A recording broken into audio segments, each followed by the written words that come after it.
So first of all, welcome to our channel, Abhishek and Pratik. Thank you. Thank you. And very big congratulations for your web series, ये Vittal TD. Promo is amazing and the trailer is also looking amazing. So what kind of responses you got till now related to Vittal TD promo and ये trailer teaser? See, after the first look, the Yeah. teaser, then the motion poster, and then the trailer, I guess people are very excited. We have been receiving lot of comments on social media. There are a lot of people who are reaching out personally also. In our inner circle also, people are very excited because I guess this is the subject which has never been spoken in Gujarati cinema or Gujarati web world till now. So it's a very interesting world that we have created with Vittal. And that's it, yeah. We are super excited about it. Yeah, Abhishek sir, which kind of story in this Vittal TD? I want to know. Can you brief me? So the story is about a small time gambler जो Saurashtra reason में रहता है और 80s के दशक की ये कहानी है और इस तरह से वो अपने उसूलों और जिंदगी के जो सर्कमस्टेंसेस हैं उसके बीच में झूलता हुआ जिंदगी के कुछ निर्णय लेता है. तो क्लासिकल 80s की कहानी है और it's an ode to the films that you've seen in the 80s, be the music of Kalyan ji, Anand ji, R.D. Burman, or be the Angry Young Man and the Vinod Khannas of our world that we have seen in the 70s and 80s. Okay. Prateek sir, जिस तरह से आप character निभा रहे हैं, सो अपने character की क्या कुछ आप खासियत बताना चाहेंगे या फिर कितना कुछ रिलेट कर पाए अपने कैरेक्टर से, ये जानना चाहूंगी. देखो, जहाँ तक खुद रिलेट करने की बात है तो यार मुझे ताश की उतनी सारी कोई गेम्स आती नहीं है. तो मैं मतलब वो जब छोटे थे तब जो खेलते थे यार, वो 2 3 5 और 7 8 और उससे ज्यादा मैं कुछ कभी खेला नहीं ताश में. तो वैसे तो कोई रिलेशन है नहीं. गैम्बलिंग लाइफ में कभी की नहीं. पर सबसे ज्यादा मजा जो इस कैरेक्टर को करने में आया वो ये है कि बहुत ही ह्यूमन कैरेक्टर है, कॉम्प्लेक्स इमोशंस है. और ये जो वर्ल्ड हमने क्रिएट किया है और सौराष्ट्र का एक गांव है, गांव के उसके आजू बाजू की पूरी जो दुनिया है वो बहुत रिलेटेबल मुझे इस हिसाब से लगती है क्योंकि मैंने ऐसी बहुत सारी कहानियां पढ़ी है. आप गुजराती लिटरेचर अगर देखोगे, सौराष्ट्र की रसदार और सौराष्ट्र का लिटरेचर देखोगे तो आपको ये जो विजुअल्स है ना वो सारे दिखेंगे किताबों में भी जब आप पढ़ते हो. तो मुझे ये एक बहुत मजा आया कि ऐसी एक कहानी का मैं हिस्सा बन पाया और ऐसी एक कहानी ओहो जैसे प्लेटफॉर्म पे आ रही है और मतलब वो दुनिया के कोने कोने में गुजरातियों तक पहुंचेगी और इनफैक्ट नॉन गुजराती तक भी पहुंचेगी. सो कितना चैलेंजिंग रहा इस किरदार को निभाना या फिर इस वेब सीरीज को करना आपके लिए और अभिषेक सर आपके लिए, कि कितना डायरेक्शन में क्या कुछ मुश्किलें आई या फिर आप लोग कितना एंजॉय किए इसको करते हुए, ओवरऑल एक्सपीरियंस कैसा रहा? एक्चुअली मेरे लिए एक्सपीरियंस काफी काम करने का एक्सपीरियंस तो काफी आसान था क्योंकि प्रतीक के साथ पहले भी काम कर चुके हैं और हमारी अपनी एक क्रू है, एक कंफर्ट है. और प्रतीक जब भी काम करने आता है तो कभी भी ऐसा नहीं लगता कि एक एक्टर या एक स्टार, अब तो स्कैम स्टार भी है प्रतीक, तो ऐसा नहीं लगता है कि एक सुपरस्टार या स्टार आया है. इट इज लाइक मतलब प्रतीक की खासियत ये है कि हम अगर कहीं अटक जाते हैं तो प्रतीक हमारी मदद भी करने आ जाता है. तो this is the kind of modesty that this man has. and जहां तक एज अ डायरेक्टर बात है तो क्योंकि मैंने अब तक फिल्में ही बनाई हैं तो फिल्मों के फॉर्मेट से उठ करके एक वेब सीरीज के फॉर्मेट को लिखने से लेकर के बनाने तक का एक थोड़ा अपना खुद का एक चैलेंज रहता है, जो इंटरनल चैलेंज है, उसको झेलते हुए हमने बस बना दी. ओके सर, आपसे जानना चाहूंगी. अरे बहुत मजेदार था. हमने जहां पर जाके शूट किया है ना वो जगह भी बहुत मजेदार थी और जिस एटमॉस्फेयर में जैसे और देखिए ultimately we are talking about regional content, right? तो रीजनल के अपनी एक खुद की कुछ चैलेंजेस होती हैं और ये सारी चैलेंजेस हम लोग तो पिछले 10 सालों से देख रहे हैं. बेआर के टाइम से हम लोग देख रहे हैं. शायद अभिषेक तो मुझसे भी पहले से जानता है इन सारी चैलेंजेस को और अब तो उसने मास्टर कर लिया है कि ऐसे चैलेंजिंग एनवायरनमेंट में ही काम करना चाहिए. तो ये सारा जो है ना वो तामझाम बहुत इंटरेस्टिंग है. जैसे हम जिस गांव में शूट कर रहे थे वहां ना इंटरनेट था, कई बार बिजली चली जाती थी. कि कहाँ शूटिंग हुई है? अभिषेक, लोकेशन के बारे में बताओ यार. सॉरी, लोकेशन कहाँ शूट किया है वो थोड़ा लोकेशन के बारे में. ये सौराष्ट्र के गिर रीजन में, गिर के बारे में आपने सुना ही होगा, सासन गिर और गिर, उस रीजन में शूट हुई है. और मजे की बात ये है कि जहां हम शूट कर रहे थे वहां समझ लो कि 100 मीटर के अंतराल पे ही आपको शेरों के दहाड़ों की आवाज सुनाई देती थी, शेर दिखाई देते थे. रात में जब आप आधी आधी रात को शूट कर रहे तो शेरों के दहाड़ सुनाई देते थे. तो हमने मतलब बीच जंगलों में जाकर के शूट किया है, उधर के छोटे छोटे गाँव और कस्बों में जाके शूट किया है. तो और उस तरह का पीरियड हमने सेट करने की कोशिश की है।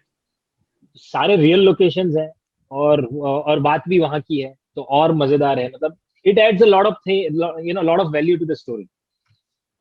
विठल टीडी वेब सीरीज की बात की जाए तो आप लोग दोनों के हिसाब से क्या कुछ ऐसा लगता है यूएसपी पॉइंट्स जो ऑडियंस को पसंद आएंगे इसमें? एक तो बात हालांकि गुजराती भाषा की है ये वेब सीरीज, लेकिन मुझे लगता है कि इसकी अपनी खुद की ग्लोबल अपील है। दूसरी चीज जो लोगों को बहुत अच्छी लगेगी शायद, जो मैं सिर्फ शायद कह सकता हूँ क्योंकि अब तो जनता जनार्दन ही जानती है क्या होगा इसका, लेकिन जो इसकी स्टाइल है, जिस तरह का हमने म्यूजिक क्रिएट किया है, जिस तरह की स्टाइलिंग क्रिएट की है प्रतीक की, जो आप ट्रेलर में भी देखोगे, तो एक रेट्रो लुक दिया है, एक रेट्रो फील दी है, तो शायद वो लोगों को काफी अच्छा लगेगा। और तीसरी जिसके लिए अब प्रतीक बहुत माने जाते हैं और विश्व भर में लोग पहचान गए उन्हें, वो है उनकी डायलॉग डिलीवरी। तो डायलॉग डिलीवरी में से भी कुछ कुछ रस जो है वो आएगा और लोगों को मजा आएगा उसमें से। ओके, प्रतीक सर आपसे जानना चाहूंगी। बहुत सारी चीजें ऐसी हैं जो मुझे लगता है कि जो कि ऑडियंस को बहुत पसंद आएंगी। एक तो गुजराती में इस प्रकार का कंटेंट अभी तक नहीं बना है, तो वो एक नयापन है इसमें। और गुजरात की कहानी ओटीटी प्लेटफॉर्म पे शायद पहली बार आ रही है, और ये गुजरात का पहला ऐसा प्रीमियम कंटेंट ओटीटी प्लेटफॉर्म है जिसपे सारी गुजरात की ऐसी बहुत सारी कहानियां हम लेके आएंगे, अभिषेक और द होल टीम। तो and Vitthal is a starting point, Vitthal is the first web series that is coming out on this platform, so that is also very exciting. दूसरा ये है कि ये क्योंकि ये ओटीटी प्लेटफॉर्म है, तो it is not going to be limited only to Gujarat और बॉम्बे और India. It will be it's going to be stream all across, तो वो भी सब जगह लोग देख पाएंगे। और दूसरा, अभिषेक ने जैसे कहा स्टाइल, ये स्टाइल जो है ना, वो ये रेट्रो शायद हम सब जानते होंगे यार, जब हमने देखी है 80s की फिल्में। वो म्यूजिक कब पीक पे जाता है, वो चेस सीक्वेंसेस कैसे होते हैं, वो टेंशन कैसे बिल्ड होता है म्यूजिक से, तो ये बहुत ही एक नॉस्टैल्जिया देने वाली फील है। एटलीस्ट हम 80s वालों के लिए तो बहुत ही अमेजिंग है ये।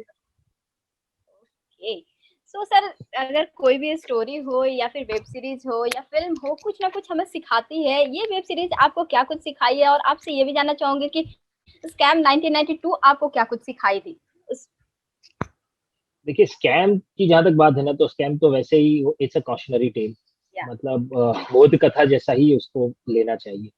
सपने देखना बुरी बात नहीं है, सपनों के पीछे भागना भी बुरी बात नहीं है, पर हमें ये भी पता होना चाहिए कि कब रुक जाना है। तो स्कैम से तो जो सीखा हूं मैं, मुझे मतलब मैं जैसे समझ पाया हूं वो इतना ही समझ पाया हूं।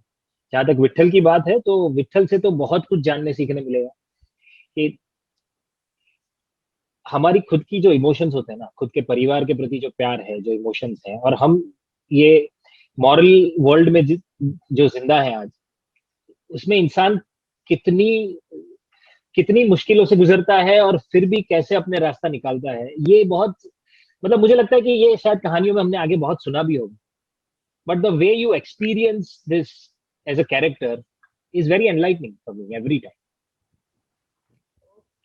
तो जिस तरह से आप दोनों ने लोकेशन के बारे में बोला, मैं जानना चाहूंगी कि किस तरह से शूटिंग का एक्सपीरियंस रहा है या फिर किस तरह उस टाइम में रहता था माहौल, ये जानना चाहूंगी। कितना आप लोग एंजॉय कर पाए या फिर कितना एक दूसरे के साथ प्रैंक कर पाए? और को स्टार्स के बारे में हमने भी जानना चाहूंगी कि और किस तरह से नजर आने वाले हैं कैरेक्टर्स इसमें। अरे हमने तो बहुत मजे किए हैं इधर यार, और ये तो एटमोसफियर भी ऐसा था, जब हम शूट कर रहे थे तब ठंड थी, तो रात शाम के बाद बहुत ठंड होती थी और दोपहर में इतनी ही गर्मी लगती थी। तो वो एक तो मतलब एक्सट्रीम वेदर था उधर काम करने के लिए। और हमारा शूटिंग लोकेशन और हम लोग जहाँ रहते थे उसमें भी काफी अंतर था। और जैसे अभिषेक ने कहा कि जंगल से थोड़े ही दूर थे हम, तो कभी भी शेर की दहाड़ सुनाई देती है, कभी भी कोई मतलब, और ये भी बहुत फैसिनेटिंग लगता था कि हम यहाँ शूट कर रहे हैं और जैसे एक्शन बोलो कि उधर ही शेर की दहाड़ आती थी। तो हम तो ऐसा मजाक कर रहे थे कि शेर भी शायद हमारा एक्शन सुन के शेर ही दहाड़ना शुरू कर देता है हमारे से पहले। पर हाँ, एक बात ये होती थी कि सुबह उठे, रेडी हुए और फिर सेट पे चले जाते थे, फिर हमें नहीं पता हम वापस कब जाएंगे। तो हमने मतलब ऐसे शूट किया है कि it never felt like we are shooting or we are on a project, it is, we were just enjoying ourselves. Abhishek sir, आप क्या कुछ बताना चाहेंगे विठल टीडी के बारे में, अपने आप से खुद से, जो आपको लगता है कि ऑडियंस को जानना चाहिए? मुझे लगता है कि गुजराती एंटरटेनमेंट में ये एक ऐसा पहला प्रयास है और अपना खुद का एक रीजनल ओटीटी प्लेटफॉर्म जो है वो अपने आप में गुजरातियों को एक गौरव अनुभव कराए, वैसी बात है।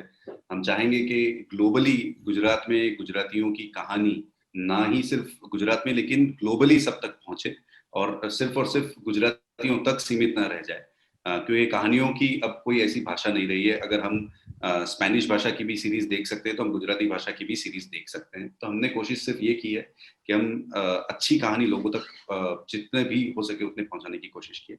जहां तक एक्सपीरियंसेस की बात आती है तो I think her film her project अपने आप में एक अपना चैलेंज और अपने एक्सपीरियंसेस लेके आता है। और प्रतीक जैसे व्यक्ति के साथ में काम करने का एक अपना एक्सपीरियंस है। हम तो मतलब नेक्स्ट क्या करना चाहते हैं उसके बारे में भी तुरंत सोचना शुरू कर लेते हैं, क्योंकि अब प्रतीक बहुत बिजी है तो हमें अभी से लिखना शुरू करना पड़ेगा और आकर के 1 साल 1.5 साल में फिर प्रतीक की डेट मिले और फिर हम कुछ ऐसा कमाल का काम करें साथ में मिलकर के, वैसी कोशिश करेंगे।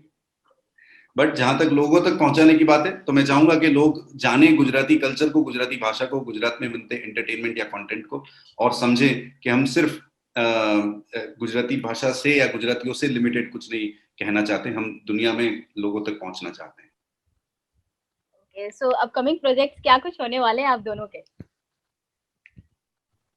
वो अभी तो कुछ डिसाइडेड नहीं है, अभी बस अपकमिंग तो यही है, अब देखते हैं आगे कैसे क्या होता है।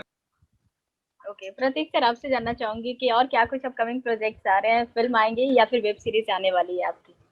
फिल्म्स और वेब सीरीज दोनों कर रहा हूँ मैं इस साल, तो दोनों आएंगे। जिसकी शुरुआत विट्ठल तीड़ी से हो रही है। इनफैक्ट विट्ठल तीड़ी स्कैम के बाद का हमारा पहला ऐसा काम है जो रिलीज हो रहा है। बाकी तो मतलब जैसे ये थोड़ा माहौल बाहर का ठीक होगा, शूटिंग शुरू हो जाएंगी, बाकी सब।